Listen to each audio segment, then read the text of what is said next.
오늘은 제가 홍콩에서 공인중개사 자격증을 딴 이야기를 해볼까 하는데요. 제가 홍콩에서 공인중개사 자격증을 딴 건 2019년입니다. 2019년 5월에 응시를 해서 자격증을 받았는데 공부한 기간은 한 4개월 반쯤 돼요. 4개월 반쯤 공부해서 그 홍콩 공인중개사 자격증을 땄습니다. 처음에는 이 홍콩 공인중개사 자격증 주변에 이것에 대해서 아는 사람이 한 명도 없었고 물어볼 사람도 없고, 그래서 공부를 어떻게 해야 되나 좀 막막했었는데 우선은 서점에 가서 그 공인중개사 자격증에 관련된 가장 두꺼운 책을 한 권 샀어요. 그 당시에 2019년에 그 공인중개사 자격증 그 시험 책 중에 가장 두꺼운 책이 이 책이었어요.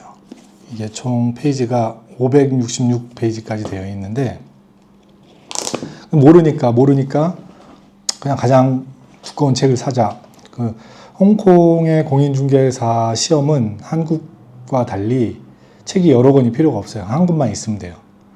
물론 안에 이제 세부적으로 그 항목이 나눠져 있긴 하지만 한국처럼 막 그 과목별로 책이 다 별도로 있는 것이 아니라 그냥 한 권에 다 들어가 있습니다. 이 한 권만 보면 돼요. 그래서 그 서점에 있는 책 중에 가장 두꺼운 책을 샀고, 이 책을 사서 이제 책을 보는데 글씨가 너무 작아요. 그래서 이 책에다가 메모를 하면서 그 공부를 하기에는 좀 무리가 있다 싶어서 이 책 내용을 전부 컴퓨터에 옮겨 적었습니다. 우선 처음에는 정독을 하면서 이 책에 있는 모든 내용을 문제 빼고 내용 부분만 전부 다 컴퓨터에 옮겨 적었고, 그리고 나서 두 번째는 이 내용에 대해서 주석과 각주를 달면서 다시 한번 봤어요. 그리고 그 다음에 정리된 내용을 다시 한번 보고, 그래서 이 책은 제가 총 3번을 반복해서 봤어요. 홍콩에서 공인중개사 자격증 준비를 하려면 선택을 할 수가 있어요. 그러니까 이 책은 한자로 되어 있는 책인데 본인이 한자는 잘 모르고 영어에는 자신 있다 그러면 영어로 된 교재를 선택을 할 수가 있습니다. 그리고 그 시험 응시를 할 때 본인이 영어로 된 시험 문제지를 선택을 할지 아니면 한자로 된 문제지를 선택을 할지, 그걸 선택을 할 수가 있게 되어 있어요. 그러니까 영어가 자신 있는 분은 영어로 공부를 하시면 되고, 중국어가 자신 있으신 분은 한자로 된 책을 사서 공부를 하시면 되고, 대신에 다 번체자로 되어 있다는 거, 그 간체자로 되어 있지 않아요. 그리고 어려운 것 중에 하나는 그 중국에서 쓰지 않는 그 홍콩에서만 사용하는 그런 어휘들이 좀 꽤 있어요. 그거는 사전에 찾아봐도 나오질 않아요. 그러니까 일반 어학 사전에서 찾아보면 나오지 않고 홍콩 야후나 구글에서 검색을 해서 찾아봐야 이해를 할 수 있는 그런 단어들이 꽤 많습니다. 그리고 홍콩의 그 공인중개사는 두 가지가 있어요. 하나는 짧게 설명을 드리면 S 라이센스가 있고 E 라이센스가 있어요. S 라이센스와 E 라이센스의 차이는, S 라이센스는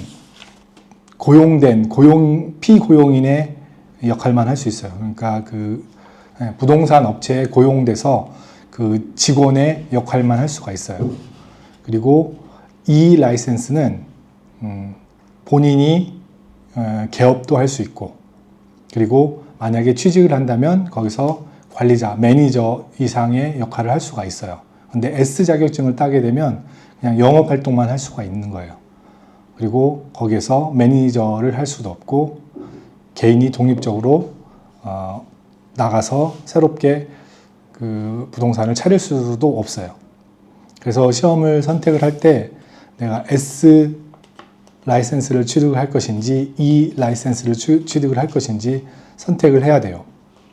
근데 저는 E 라이센스를 취득하려고 공부를 했어요. 왜 그러냐면 혹시라도 개업을 할 수가 있으니까. 그런데 이 라이센스가 개업도 할 수 있고 취직을 했을 때 그 매니저도 할 수 있기 때문에 이게 더 좋을 것 같지만 사실은 그렇진 않아요. 제가 자격증을 따고 보니까 취직하기에는 S 자격증이 훨씬 유리해요. 왜냐하면 S 자격증, 이 라이센스를 받게 되면 이 사람이 언젠가는 나가서 독립을 할 수가 있잖아요. 그러니까 오히려 그 업주 입장에서는 직원을 채용을 할 때 이 라이센스를 가진 사람보다 S 라이센스를 가진 사람을 더 선호합니다. 그런 차이가 있어요. 그리고 시험 범위도 물론 차이가 있어요. 그러니까 이 라이센스 같은 경우는 S 라이센스보다 시험 범위가 좀 더 많고 깊어요. 내용이. 좀 더 어렵습니다.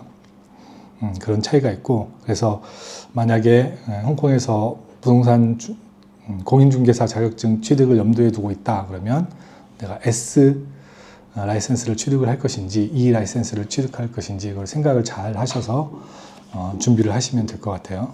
그래서 참고로 말씀드리면 저는 2019년 5월에 시험을 봐서 E 라이센스를 받았는데 그 라이센스를 가지고 한 번도 영업 활동을 해본 적이 없어요. 몇 번 그 취직이나 뭐 트라이를 해봤는데 뭐 잘 되지 않았고, 그다음에 제 성향과도 좀 잘 맞지 않는 것 같아서, 그리고 무엇보다도 제가 2019년에 그 공인중개사 자격증을 땄는데 바로 2020년부터 그 코로나가 왔죠.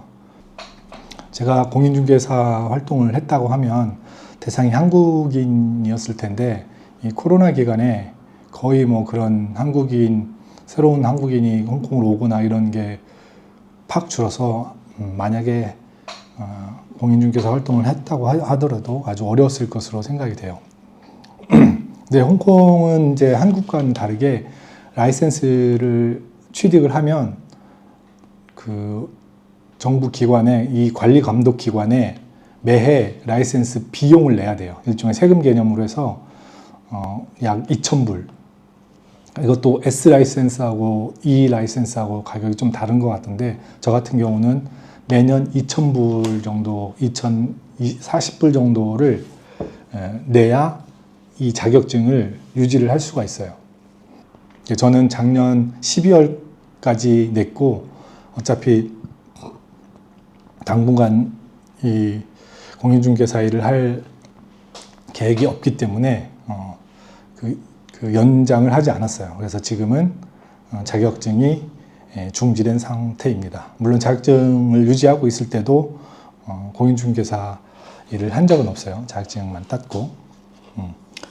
다시 이제 시험에 대해서 말씀을 드리면, 제가 이 책을 샀다고 했잖아요. 이 책이 가장 두꺼워서 샀어요. 이 책을 가장 두꺼워서 이 책을 샀고, 그리고 이 책을 3번 정독을 했습니다. 3번 정독을 하니까 그제서야 약간 좀 개념이 잡혔어요. 그리고 나서 이제 다른 책을 또 봐야 되니까 그 다음에 산 책이 이 책이에요. 이 책은 내용보다는 문제 위주의 책입니다. 그래서 이 책을 사서 풀어봤고, 그리고 또 한 권의 책을 샀는데 그 책은 제가 아예 분해를 해서 그 문제 풀이를 했기 때문에 지금은 없는데, 그래서 총 3권의 책을 사서 준비를 했고, 그리고 총 공부한 시간은 한 4달 반 정도 되는 것 같아요. 그 2019년 2월 그 설 기준으로 해서 제가 공부를 시작을 했기 때문에, 그래서 5월 말쯤에 있는 시험에 응시를 해서 100점 만점에 60점을 넘으면 자격증 취득을 할 수가 있어요. 저는 거의 뭐 턱걸이로 합격을 했다고 말씀드릴 수가 있겠네요. 64점 이렇게 받고 간신히 합격을 했습니다. 그래서 혹시 그 홍콩에서 공인중개사 자격증에 대해서 관심이 있으신 분은 참조를 하시면 좋겠고요. 혹시 제가 지금 다 말씀드리지 못한 거에 대해서 궁금한 점이 있으면 댓글로 남겨주시면 제가 자세하게 설명을 해드리겠습니다.